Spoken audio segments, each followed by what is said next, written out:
Okay, welcome back. So we just learned that the derivative of sine x is cos x, and the derivative of cos x is negative sine x. And so we're now going to use those two derivatives as we move forward to find derivatives. However, what happens when our argument has something more than just an x? So in this first example, we have a 2x. So when we look to find those, we need to actually consider that 2x is my inside function, and the sine will be the outside function. So we are actually going to be using our chain rule, which is in the box at the bottom here.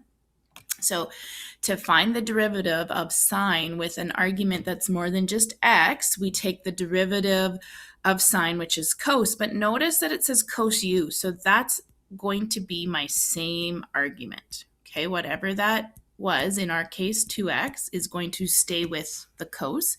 And then we're going to have to follow up and take the derivative of the inside. So this is d outer multiplied by d inner.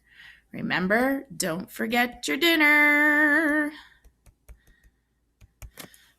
The inside, taking the derivative of the inside. Okay, so here we go. For this one, dy dx is equal to, we're going to take the derivative of the outer, which I'm going to say is sine u because our argument is something other than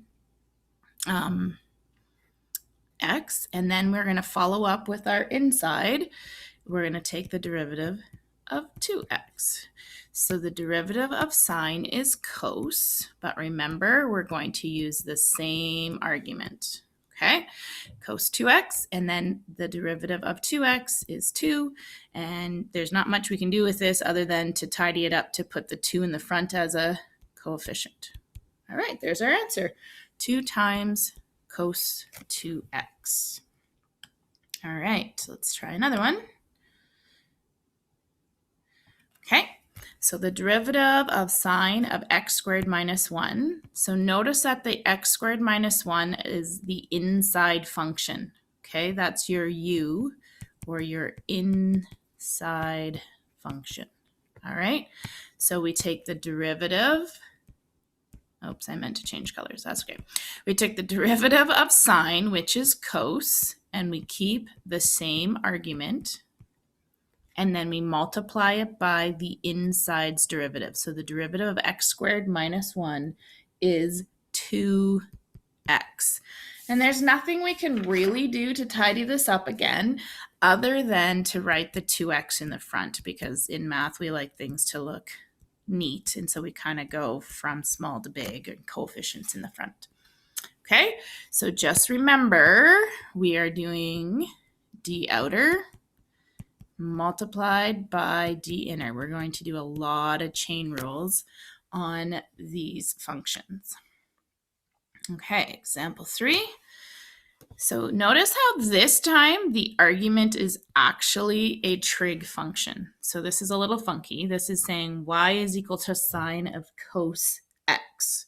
Okay, so when I go to take his derivative, the derivative of sine, that would be my outer function, is cos of the same argument. So his argument is cos x. Looks weird, but that's the way we're going to write that. Followed up with the derivative of the inside. So the derivative of cos x is negative sine x. All right, so this is the derivative of the outer multiplied by the derivative of the inner. And again, lots of times they're not very pretty looking and it's hard to tidy up. Sometimes we can find an identity and tidy it up or simplify it in that way. But a lot of times they just look a little funky. Okay, so number 4. Hopefully you're going to see in number 4 that we actually have two terms here being multiplied together. So this is actually going to require the product law. So you have to flash back to all your rules from chapter 2. So 1d2 plus 2d1. The product rule is so much fun. Okay, so in this case, x will be my function number 1 and sine will be my function number 2. So when we look at doing this one, dy dx will be equal to 1, which is x, multiplied by derivative of the second function sine. So the derivative of sine is cos, plus 2, the second function is sine, multiplied by the derivative of the first function, and the derivative of x is just 1. So there's not much we can do with this one. It's just what it says, x cos x plus sine x. Maybe you would reverse that and write sine x plus x cos x. Doesn't matter. 2 plus 3, 3 plus 2, both equal 5. All right, example number 5. In this one, we're going to have to use the quotient law. So here we go. Let's see who remembers the rhyme. Low d high, less high d low. Draw a line and down below, squared shall go. All right, something like that. So in this case, the low function is sine. So I have dy dx is equal to sine x multiplied by the derivative of the upper function, which is just 1, minus the upper function, which is x, multiplied by the derivative of the lower, which is cos. So derivative of sine is cos. Draw a line, and down below, just the function that was in the denominator, no derivative of it, is squared.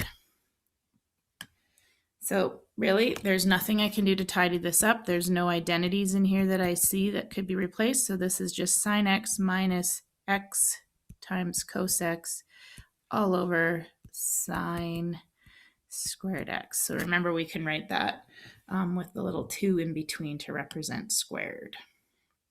Feel free to pause the video at this point and try a few of these on your own.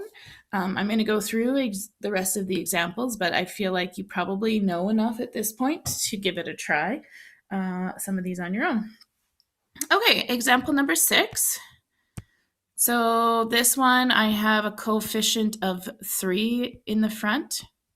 And so dy dx is just going to be 3 times whatever the derivative of sine x is. And the derivative of sine x is cos x. So this one's super straightforward. It's just 3 cos x. All right, example 7. So we were adding and subtracting. So we just look at those all individually like we would have in chapter 2.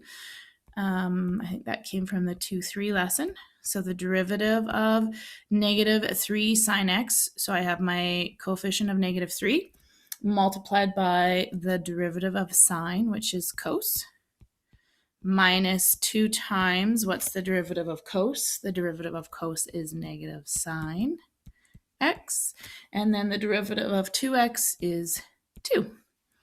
So this doesn't look very pretty. We might lead with the positive here. So negative 2 times negative 1 would give me a positive 2 sine x, just because whenever we can lead with a positive, it looks prettier in math.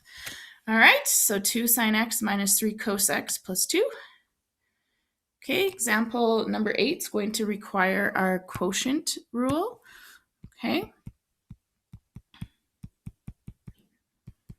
So in this one, I have dy dx is equal to low d high. I've already forgotten my rhyme. That's terrible. Okay, so low 1 plus 3x. Derivative of the upper function sine is cos. Less, so subtract the upper function high, d low. Okay, so the derivative of the lower function, the derivative of 1 is 0. The derivative of 3x is 3. And then all of that is with the bottom function squared. And what could we do with this? Not much. There's nothing to factor out in that numerator. And so since I can't factor, I'm going to actually distribute through. So I'm going to have cos x plus 3x cos x minus 3 sine x. And there's nothing to do with the bottom. Just leave that one in factored form. Okay, number 4.